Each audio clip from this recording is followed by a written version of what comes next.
afternoon. Welcome to the Oldish. A special welcome to those of you who are new viewers, and of course, welcome back to those of you who have been with us before. Are any of you bullies? Do you know bullies? Stay tuned. We're going to talk about bullying in older populations in our Let's Talk About segment. But first, as always, we're going to take a look at the articles that we published on the Oldish this week. So let's just get that up for you so you know what we're talking about. So this week on the Oldish, of course, we published all kinds of wonderful articles. The first one I'm going to talk to you about is one that is called Talk Early About When to Retire Firearms. Now, we actually found a little bit of controversy about this particular subject, and it's the same kind of controversy we get when we talk about retiring your driver's license. Everybody wants to blame somebody else and nobody wants to give it up. The point of this article is not so much talking about people who forget how to use them or where they are.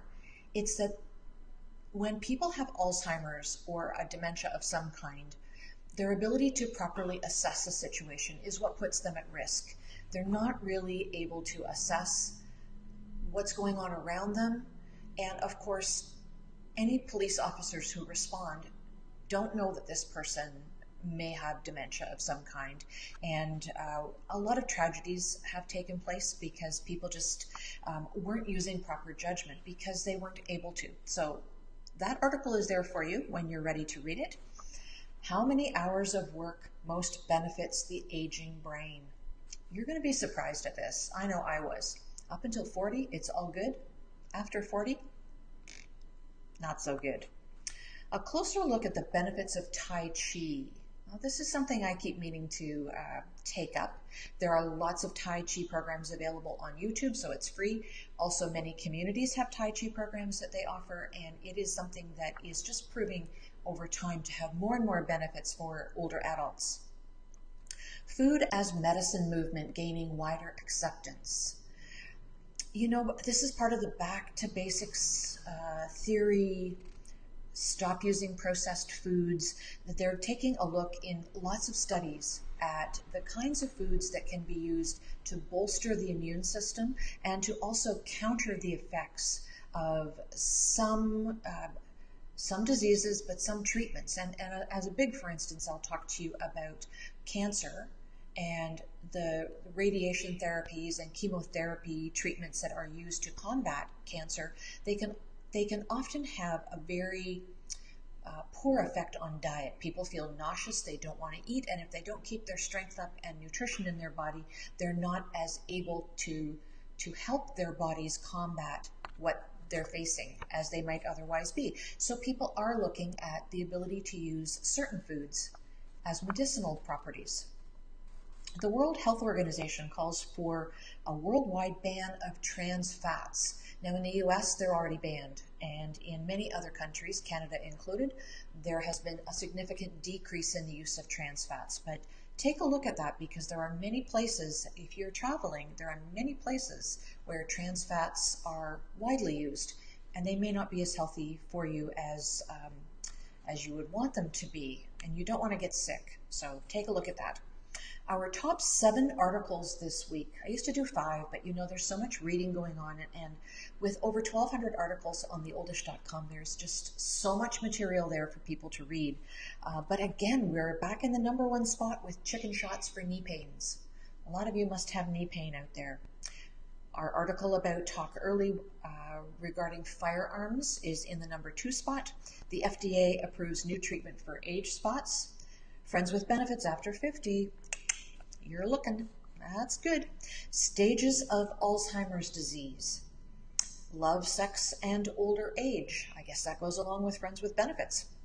And hotlines for lonely seniors, which is not at all related to friends with benefits or love, sex, and older age. It's actually about seniors who may be feeling social isolation. And there are some hotlines that have been created for seniors to feel a sense of community, even though they may be staying within the 4 walls of their apartments for a variety of reasons. So take a look at that. Alrighty. Let's talk about bully behavior in senior populations. Now, this is something that I did a lot of work on when my children were in school. I was on school councils and I did a lot of work around bullying with kids, and that's where we most often think of bullying taking place. However, one thing I came to learn very clearly through that work was that bullying happens absolutely everywhere. When we get older, as in 20s, 30s, 40s, 50s, we tend to refer to bullying as abuse. It's interesting. When the people are little, it's bullying. When they're bigger, it's abuse. It's the same kind of behavior, though. It is somebody who is taking a more powerful position over somebody that they are subordinating. Same behavior. So anti-bullying programs have been found necessary at many seniors' homes. And Betsy Grant, who is the former assistant director at San Francisco's 30th Street Senior Center, says it's like Mean Girls, only everybody's 80. It's a good analogy. Robin Boniface, a social work professor at Arizona State University, says that 20% of seniors experience bullying, so 1 in 5. That's pretty big, but she also says that for the elderly who feel that they have lost control of so much in their lives, becoming something of a bully feels a little bit like getting some power back. I understand that. I really understand that. It doesn't condone the behavior, of course, but I certainly understand that people can feel a great deal of frustration over things that might have been, or losing their ability to drive, or to live independently in their own home, having other people control various facets of their lives. I understand that completely. Bullying in the older population tends to take the form of name-calling, rumors, spreading rumors, and exclusion. Now, by exclusion, I mean, you might be sitting with a group of people and the person who is being bullied approaches the group, and somebody in your group says, "We don't have any seat for you here," or "Go away," outright go away. That is the kind of exclusion that we're talking about. Pamela Contouris offers bullying training in the Pittsburgh area, and she cites examples of bullying like a woman in a senior's apartment building who keys the cars of anyone who crosses her. How about in the laundry room? Detergent is stolen and clothes are tossed on the floor. And don't even get me started about the numerous examples of bullying in bingo halls. Wheelchair and scooter ramming is a thing as well. Now, I know you're tempted to laugh. Most of you hearing that for the first time are going to laugh. I remember a long-term care facility that I worked in for a short period of time, 33 or 34 years ago. There was a woman who had dementia, and that was her favorite thing to do. She would get her sights set on someone as she sat in her wheelchair, and if she came for you, you wanted to get out of the way because she showed no mercy at all. So this kind of thing goes on all the time. Accusations of homosexual activity, so that maybe goes into the realm of rumor spreading. And I'm talking about rumors of homosexual activity with people who are not, in fact, homosexuals. There's a whole other level of bullying that goes on in the LGBT community, and many of those kinds of behaviors in the LGBT community are ending up as court cases. So very, very difficult. Of course, the bullying behavior in the aging with their children or caregivers is something that we've talked about and written about on the Oldish many times in the past. Adult children who control finances, restrict activity, and isolate aging parents.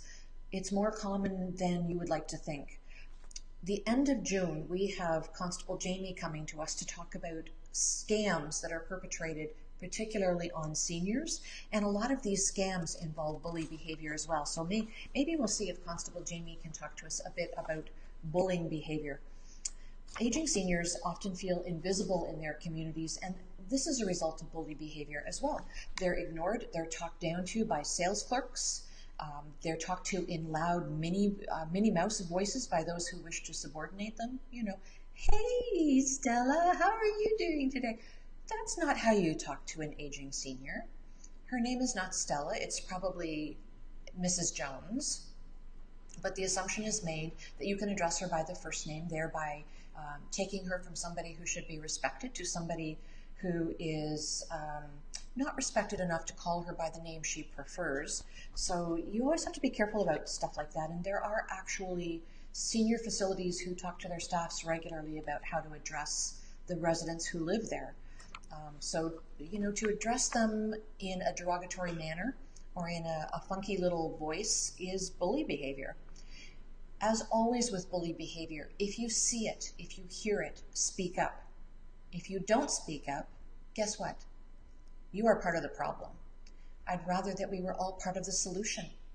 And you need to be very direct about it. And the people who are being bullied, speak up. Speak up and tell somebody, please. It is ever so important that you find somebody you can trust and you tell them that you're being bullied, or if you suspect you're being bullied, talk to them about that too and ask their opinion. There are lots of community resources out there that deal with bullying, and they can help you decide whether or not you're being bullied, and they can help you find solutions to the problem. Of course, every police station has an officer who deals with seniors and their issues. Bully behavior is one of them. So that may be something that feels like a bit of an extreme to you, but if it's necessary, it's necessary. You've got to protect yourself and look after yourself. So there you go. There is an article coming up on the Oldish about bullying in senior retirement communities, so keep your eyes open for that. All right, around the world with the Oldish, there is lots of news in the media this week about the cost of retirement homes for seniors and, of course, the lack of availability as well. In Canada, the price range seems to go from $1,678 a month in Quebec to $3,526 per month in Ontario. Now, of course, these are the averages. There are places that you can find that are less, and there are certainly places you can find that are more, but that's for an average size rental accommodation. It's estimated that by the year 2025, not too long from now, the cost will be well over $4,000 a month. That's a lot of money. And this at a time when aging seniors need the supportive care offered by retirement communities, such as medication monitoring, socialization, housekeeping, meals, all of that sort of thing that people need. But they have to pay dearly for it. The University of Michigan Institute for Healthcare Policy and Innovation has conducted a poll of more than 1,000 Americans and found that 40% of those between the ages of 65 and 80 are sexually active. Regardless of whether they have a romantic partner, 2/3 say they're interested in sex, and more than half say that sex is important to their quality of life. Of course it is. We tend not to talk about sexuality in aging seniors. Well, on the Oldish we talk about it, hence the articles that people are able to source in the privacy of their own homes. But it's like breathing. It's a natural instinct, and that doesn't go away just because we get older. 100 contestants between the ages of 62 and 77 entered this year's Brazilian Mother's Day contests that saw 5 titles handed out, including Miss Timidity, Miss Elegance, Miss Smile, Miss Congeniality, and Miss Beauty. And Miss Beauty, by the way, you go girl, she snagged herself more than a title. It turns out that the publicity that surrounded this whole contest drew the attention of a suitor of hers from 40 years ago. And this was a man who had proposed to her, but she turned him down. This time he got in touch and immediately proposed again. She accepted. Way to go, Miss Beauty.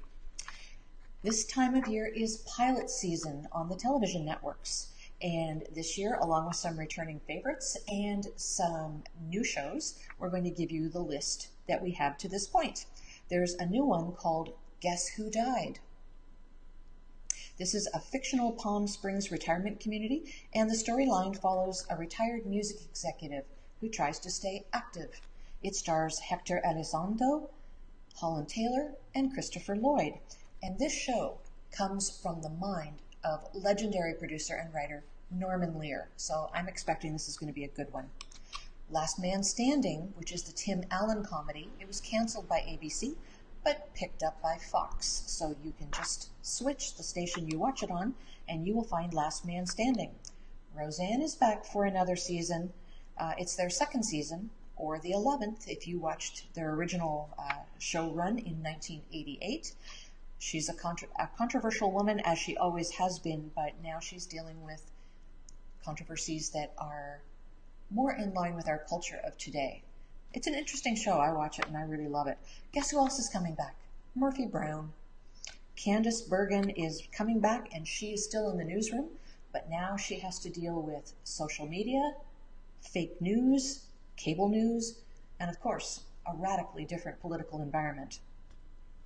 Silver Foxes, which is a show that we told you about some months ago, has yet to be picked up for development. It doesn't appear on any rosters yet, but they seem to be moving ahead with it. This is the gay version of Golden Girls, with some of the show's writers on board from that very successful show from back in the day. The table read included George Takei, Leslie Jordan, Bruce Valanche, and Todd Sherry as the central characters. Sounds like we may be in for a good television season, at least those of us who are a little older and appreciate some humor that is more appropriate for our ages. That'd be good. All right. That is it. That is all I have to tell you for today. I'm going to put up our website so that you can find all of our articles on theoldish.com. As mentioned, we have over 1,200 articles now. You can find us on our social media outlets on Facebook, which is of course where you're watching this. We have a YouTube channel, and on Twitter and Instagram, we are at The Oldish. I invite you to join us next Wednesday at 12 noon for another edition of The Oldish Live. And until then, take care of one another. Please do remember that it does take a village to age a senior.